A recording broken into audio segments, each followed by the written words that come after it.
You're listening to the Coffee Hour. I'm Andy Bates. I'm Sarah Gulseth. It is Bach week. I'm super excited. It is a fantastic week. This has become a new tradition. What is this, second year? I think so. Second year for Bach week on KFUO. Fun times because we get to, as the church commemorates Bach this week, we get to celebrate and give thanks to God for this great gift and so much that we've learned from J.S. Bach.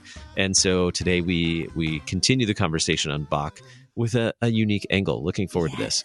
Thanks to Concordia University, Wisconsin for supporting the Coffee Hour. Find out more about Concordia University, Wisconsin at cuw.edu. Live uncommon. Joining us today, Dr. Nancy Peterson. She's organist and director of music at Zion Lutheran Church in Muscoda, Illinois. Also coordinator of the St. Clair County Christian Home Educators and homeschool mom of 10, which I believe qualifies as champion level. Dr. Peterson, thanks for joining us on the Coffee Hour today. Thank you for having me. I'm looking forward to this.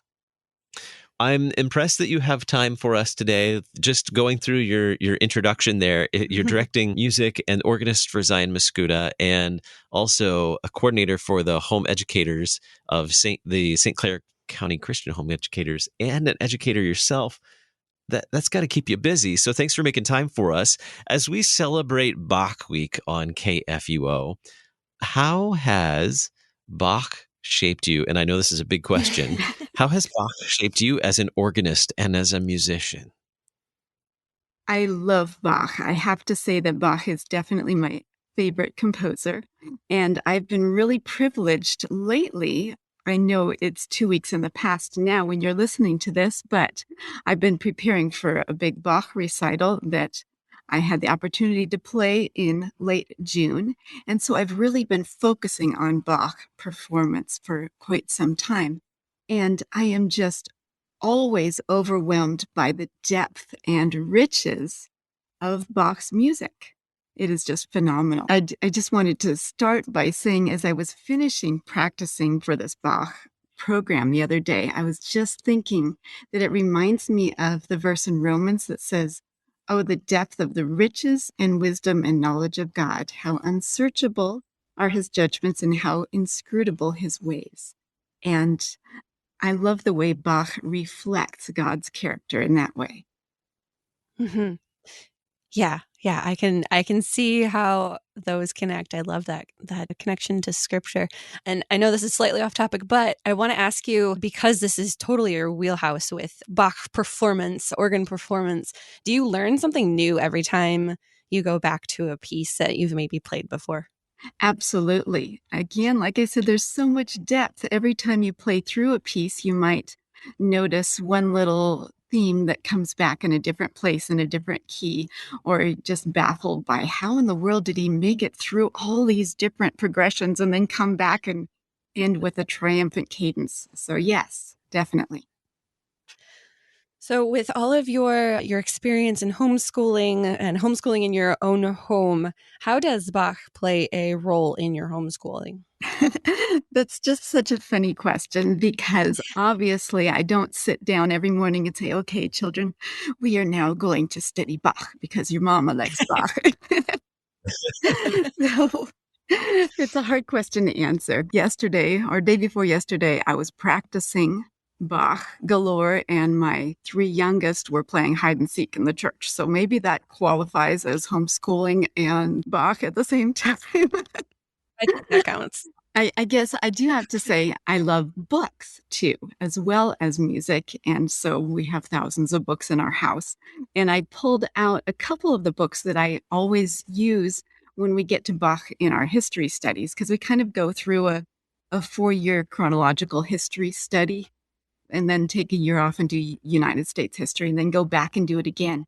And I have a couple of books for children about Bach, and we incorporate those. And I just love the way you can read stories that bring the composer alive and let the children see that, oh, Bach was a child too, and he had children. One of them is about the 20 children of Johann Sebastian Bach, and it talks about the many children and how his home was always full of music and how he did so much for his family and writing music for them to learn and play, and they did it a lot together.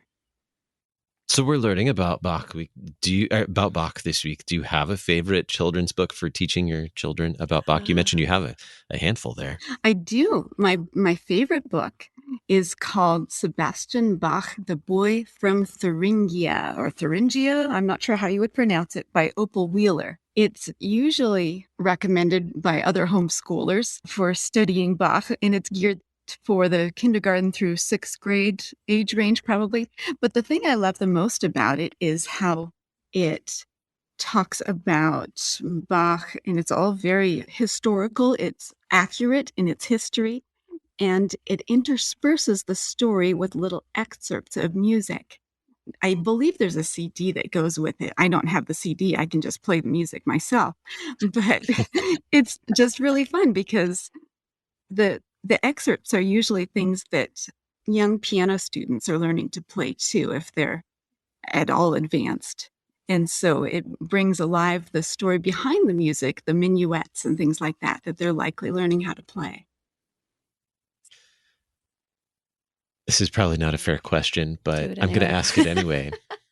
As a student of Bach, as one who's studied Bach, who's presented recitals of Bach's music, what do you think sets apart, in your opinion, sets apart Bach from other composers throughout history? I I think told you it wasn't a fair question. no, So it's not a fair question. He is in a world by himself because of the complexity of the music. Like we were talking about, it is so complex that the more you look at it and study it and play it, the more interesting things you encounter. What was the question again? How is he set what sets apart? apart Bach from other Right. composers, particularly looking at classical music and as a musician, for the non-musician, what do you want us to understand about Bach and what sets apart Bach from others? Right. I think also as a Christian, the fact that he always put SDG, Soli Deo Gloria, at the end of all of his music, and his music is always focused on bringing glory to God. That you can't say that about many other composers. A lot of them were trying to glorify themselves a lot of the time, maybe even in their sacred works. There's not that selfless feel of always wanting to glorify God. So I think that really sets Bach apart. Hmm. Yeah. So you mentioned that you have these books that you pull out for your kids when you're studying history.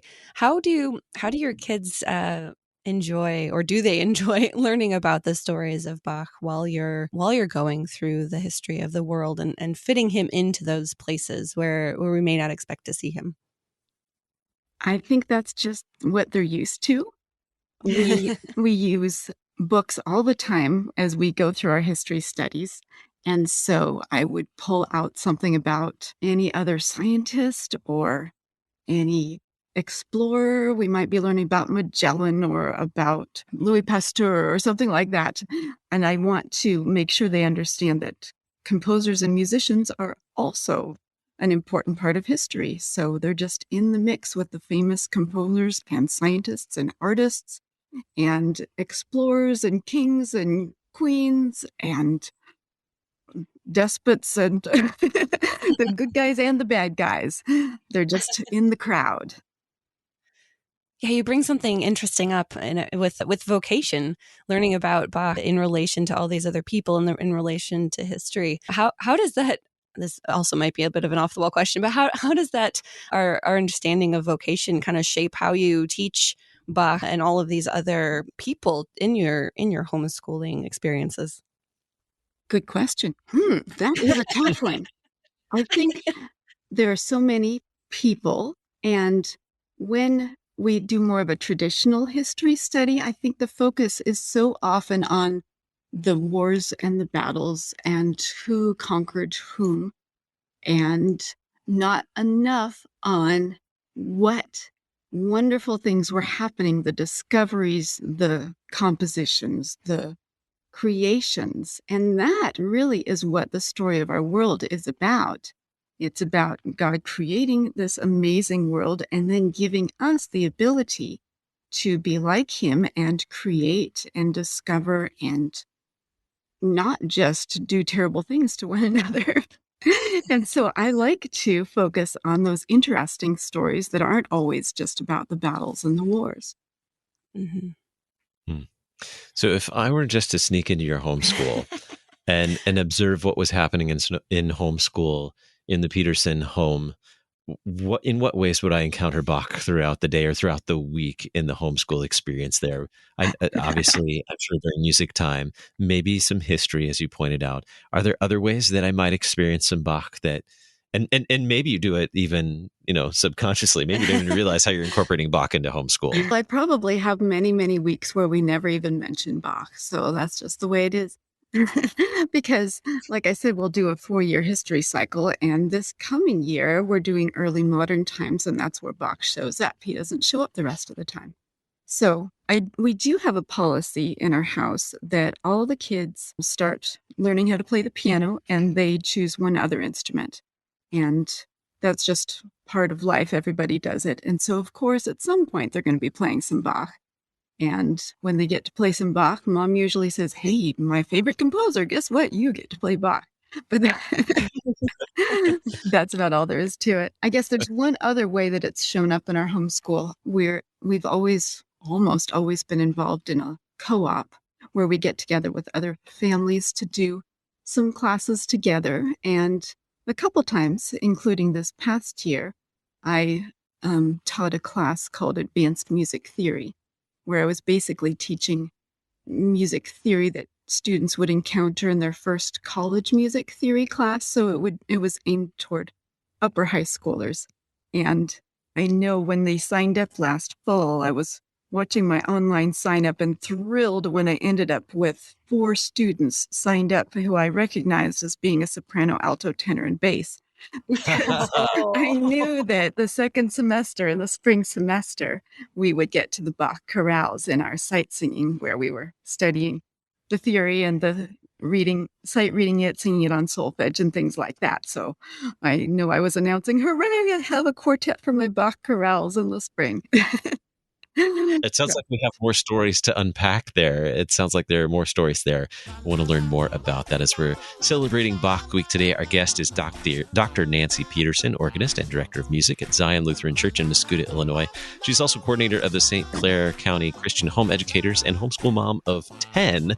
So we'll continue the conversation right here on the Coffee Hour. I'm Andy Bates. I'm Sarah Gulseth.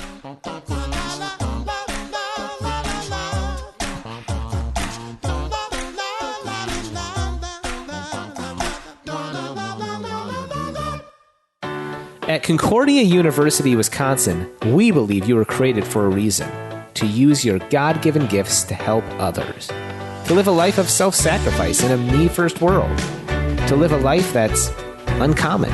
Whether you're taking one of 50-plus online programs or learning with us in person on the shores of Lake Michigan, you'll be equipped to make an uncommon impact. Learn more at cuw.edu. Concordia University, Wisconsin. Live uncommon.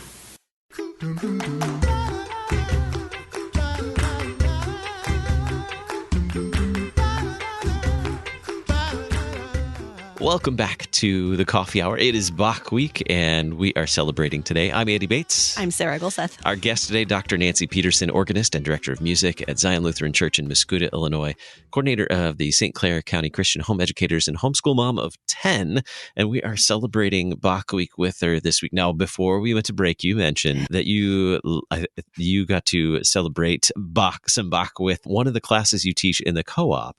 And you were excited because you were teaching a music theory class and also discovered that you had 4 students who just happened to be soprano, alto, tenor, and bass. How convenient for a music teacher.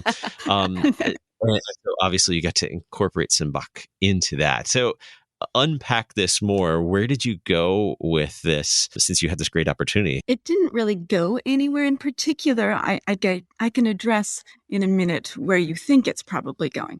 So, but first, I'll just say that we were just following a curriculum, just AP Music Theory, basically was the name of the curriculum, and it was a workbook program.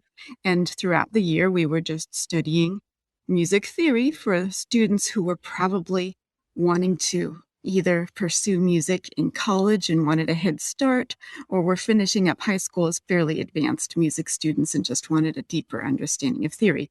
And so I knew from the beginning, having actually taught this same class before, I do these classes specifically for my own children. So this year, my 16-year-old daughter, it was geared toward her. And about 3 years before that, I had another daughter who was 17. She's now a music major at Concordia, Chicago. I had done it for her.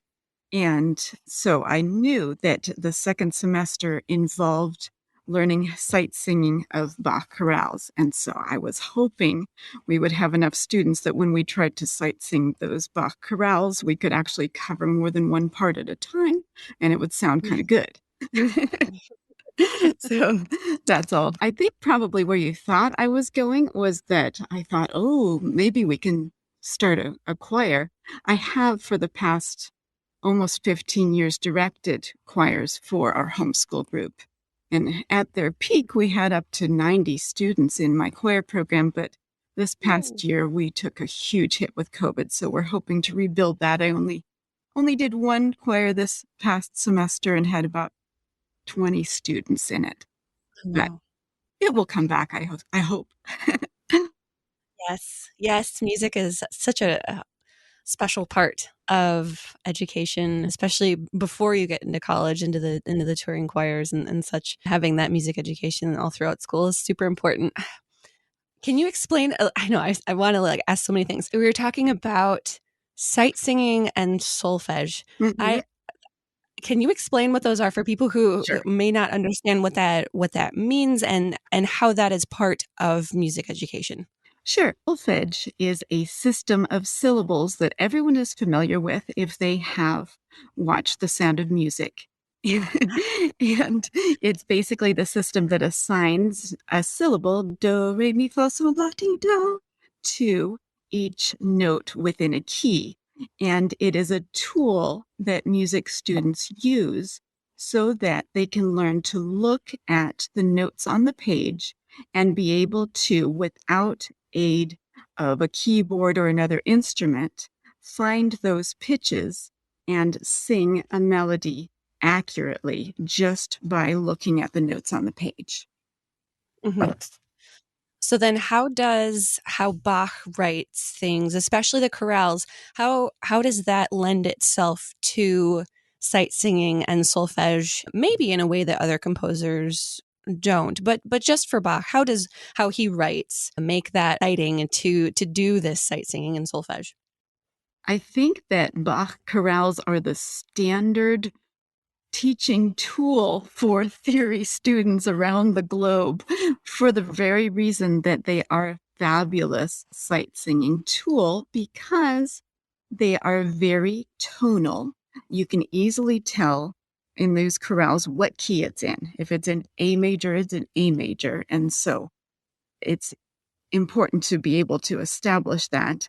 They are very compact in their length so that it's something that's manageable for students to sight read and practice their sight reading.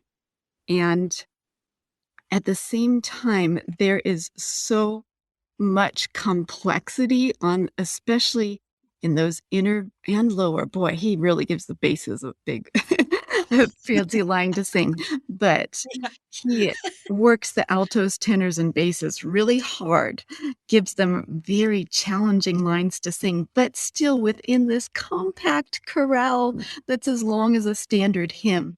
And he even puts he'll raise a scale tone or something like that, so that instead of a G, you have a G sharp, which then is leading to the A that it wants to go to.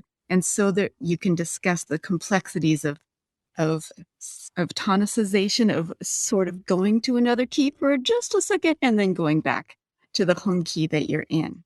So lots and lots of treasures for theory students in those Bach chorales. I really want to take a theory class from you right now because I'm a music student, but I've never been good at theory. So like just listening to you makes me want to learn theory even better. Yeah, I always hated theory until I was in college, and then I really enjoyed it. I think you have to have a fair bit of mental maturity to get there. As little kids trying to learn theory, it's often really frustrating. So I tend to not emphasize it with my littler kids much at all, and we just try and have fun and then get to it later. So there is hope for me. That's what you're saying. Yeah, exactly. Go for it. So I am curious, first of all, do your students love doing this as much as, because like you're just like oozing joy for this music theory and for Bach. Do your students end up loving this as much as you do? You know what? I have found, especially my choirs, that the kids absolutely love it. And I've had so many kids go through my choral program, if you want to call it that. It's just through our homeschool co-op, and then go on and sing in college. It's phenomenal, the percentage of them that have. And so I think they do. Now, I was talking to my 12-year-old daughter a couple days ago, and she said, well, I don't like theory. And I had to say, yeah, you know what? I hated theory at your age too. So there's hope. So then how does learning things like Bach in homeschool before they get to college, how does that help them then in music appreciation as they get into college and future vocations? I don't know. That's a really interesting question. I have a mix. As we were talking before we started this recording, I have a lot of students in my family, my kids, who are very much into robotics, engineering, computer science, all of the STEM things. Sometimes I say we have a STEAM school because that's trendy and it makes us sound just really up to date and expensive or something like that, because we have lots of technology and engineering, but lots of the arts too. And so then how is it helping my kids then who are coming out as engineers? And I'm not sure. I think that the things that music does to the brain are great for students who go into things like engineering and computer science, because music is so organized and orderly, and it helps make those connections in your brain. I know it's kind of funny because my oldest son, he's my second born, he started college saying, I am not a musician, I am an engineer. And he minored in music. But and now he's working on a master's degree in robotics. But I mentioned something about a church with that had a Bach birthday bash, and he said, "Oh yeah, that sounds fun. I would go to the Bach birthday bash." So I think they might not all of them consider themselves musicians, but they certainly can sight read and are really pretty fine musicians anyway. There has to be an intersection of music and engineering. I mean, There is. someone has to build the organs. Oh, that's true. So there has to be an intersection. They're both, yes. If you ask my husband about it, they're both very analytical. Like if you understand math, you'll understand theory, which is why I don't understand theory. Yeah.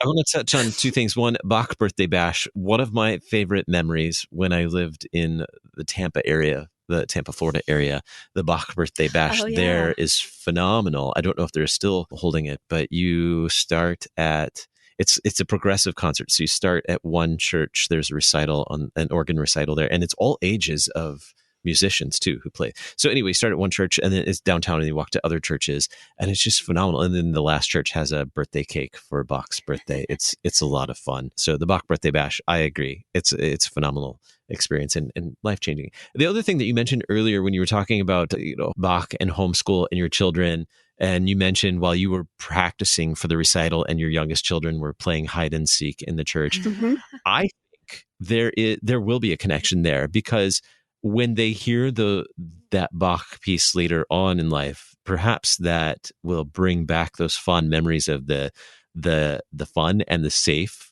How they were having fun, but they also felt safe because they were there with mom while you were practicing that music, but they were also having fun with their siblings too. I think there is a great connection there. That's just my perspective. So. And they found the best places hiding up in the choir loft underneath the pews. It was great. And some of the time, my 2-year-old was standing on the pedals, adding a few extra Oh. notes, but I love it. Unscripted Bach. Our guest today, Dr. Nancy Peterson, organist and director of music at Zion Lutheran Church in Muscuda, Illinois, coordinator of the St. Clair County Christian Home Educators and homeschool mom of 10. Bach expert as well, I might add to that list. Dr. Peterson, thank you so much for celebrating Bach Week with us on the Coffee Hour this week. Thank you. It was a pleasure. You've been listening to the Coffee Hour. I'm Andy Bates. I'm Sarah Golseth. The Coffee Hour with Andy and Sarah is a production of KFUO. To support the Coffee Hour and KFUO Radio, visit KFUO.org. You can also text KFUO to 41444 or send an email to gifts@KFUO.org. And you can call us at 800-844-0524. KFUO. Christ for you, anytime, anywhere.